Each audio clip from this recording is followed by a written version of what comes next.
I am Thomas, and we are on the Upper East Side, New York City.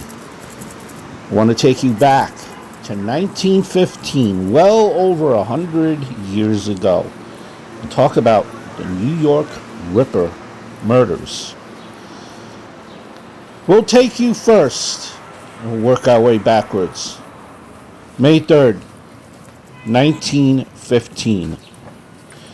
4-year-old Charles Murray was strangled, stabbed, and mutilated, and dismembered beneath a dimly lit staircase in his family's 271st Avenue tenement. And we are walking to that location, how the place looks like today. And here is a photo of 4-year-old Charles Murray. After family members of his could not find him at 7:30, they searched for him and discovered his body soon afterwards. Charles was last seen alive playing behind the tenement earlier in the day. Murray's sister claimed to have seen a strange man hurry out of the building shortly after Murray's body was discovered. But police later dismissed this as a product of her imagination. Kids never tell the truth, right? The crime was quickly linked to the murder of Leonore Cohen.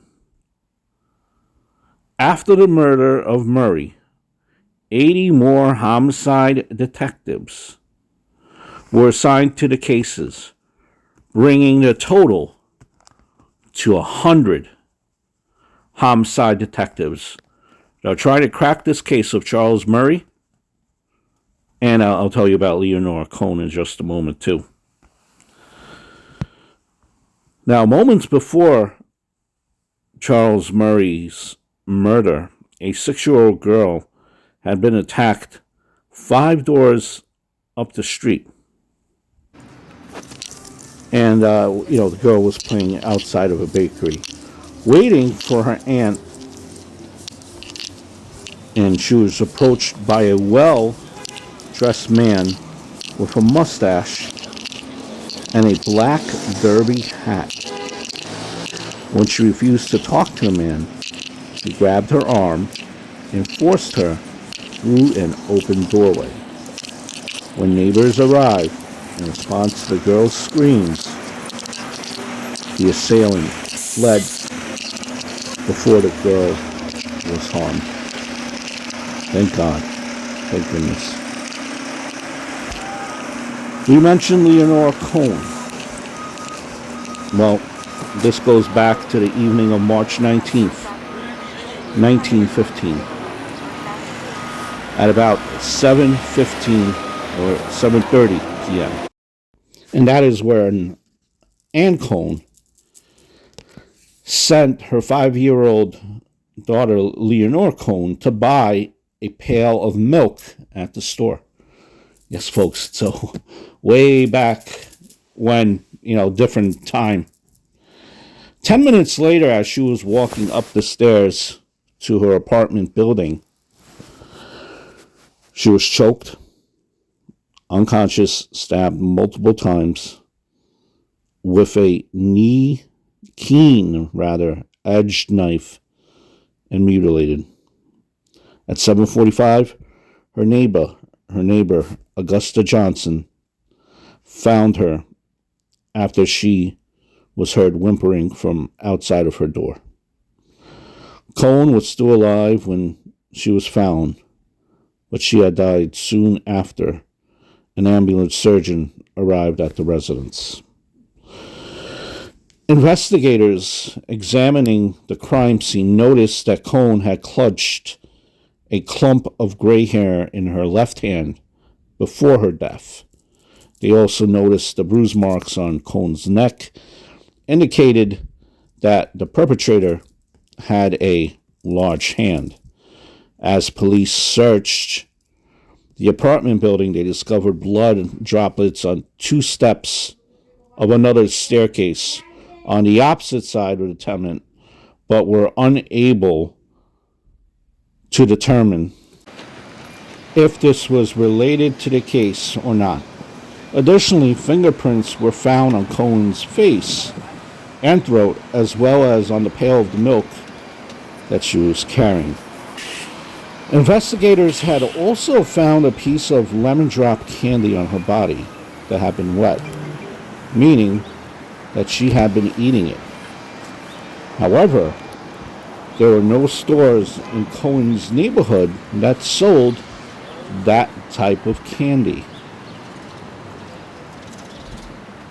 20 detectives at that time were assigned to work on the case, and the police kept close watch on the neighborhood in the days following the murder. And we obviously know what happened just a few months later,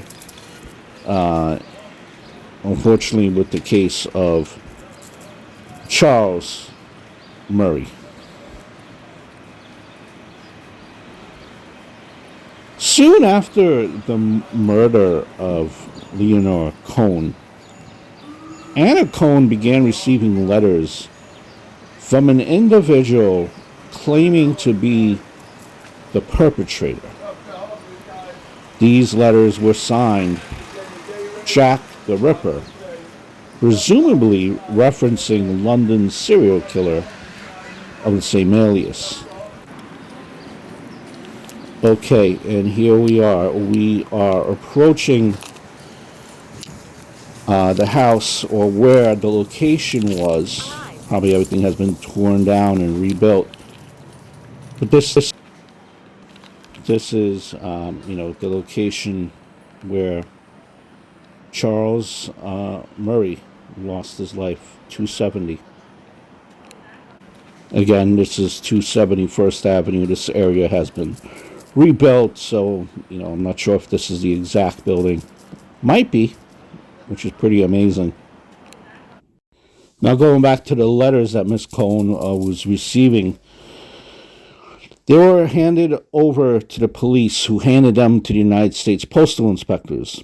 On April 29th, a 27-year-old by the name of Edward Richmond was arrested in connection to the letters, but he was soon cleared of the actual involvement in the murder. One day after Richmond was arrested, another letter was mailed to Miss Cohen's mother. And it read, "Dear Miss Cohen, just a line to let you know that the person that is accused of writing the letters to you is innocent. I am the fellow that wrote you the letters, and as I said before, a man that keeps his ears open and mouth shut will always get along and never get caught. Someday, that's if I get the chair, I may confess. But as long as I am out, they can never get me. Kindly give the enclosed letter to the police and tell them I wrote it. H.B. Richmond, Jack the Ripper." Inside the first envelope, there was a second envelope labeled, "Give this to the police."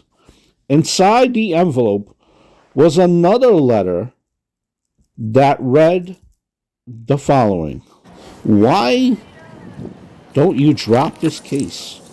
You know that the man can't get me in 100 years from now, so it's no use in searching for me. I am a wise guy, you know, but wise guys never get caught. You may think that I'm a fool to write you, but I'm writing this just to show that I ain't afraid.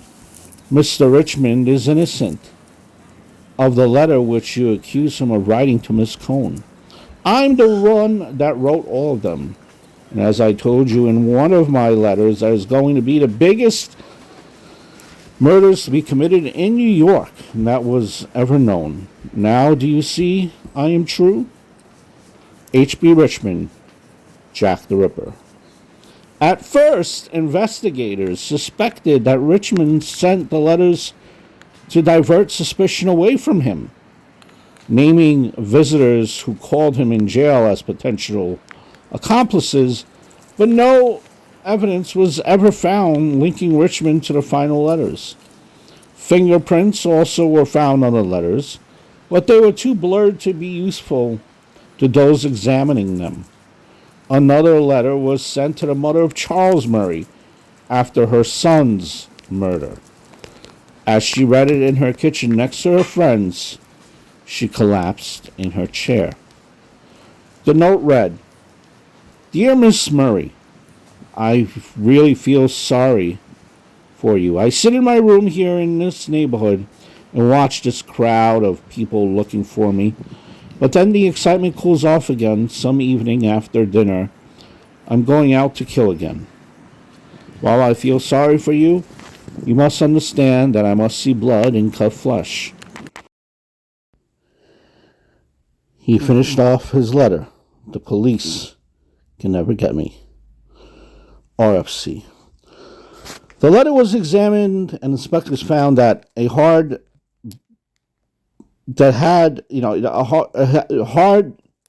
been a hard written with a lot of pencil as surrounded by the three letters. Now again, the letters were examined, and inspectors found that it had been written with a lead pencil as opposed to the previous letters, which were written in ink. The handwriting on the envelope was also larger than on the Cohen's to Adam Cohen. The murder cases, they brought mass hysteria in New York and the surrounding states. Locally, frequently chased, beat, and threatened to lynch people they bought, the people that due to they were gonna target them, right? It was hysteria. Little kids, the innocent of the innocent, were murdered. Now, in that regard, in Newark, 100 students of Lafayette School in New Jersey, Newark, chased a stranger loitering on school grounds for a mile until he was detained by a police officer. 2 other people were also detained in Newark on suspicion of being the Ripper the day before. All 3 suspects were cleared.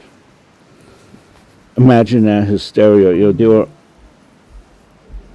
going after anyone and everyone, and because people were writing copycat letters, hysteria, and it was crimes against children, and it was just a crazy time.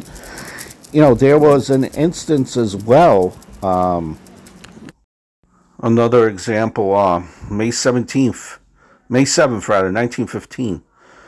12-year-old boy was stabbed in the thigh. As he screamed, "I'm stabbed," men and women ran out onto the street shouting, "He's a Ripper," and they traced the man accused of stabbing him.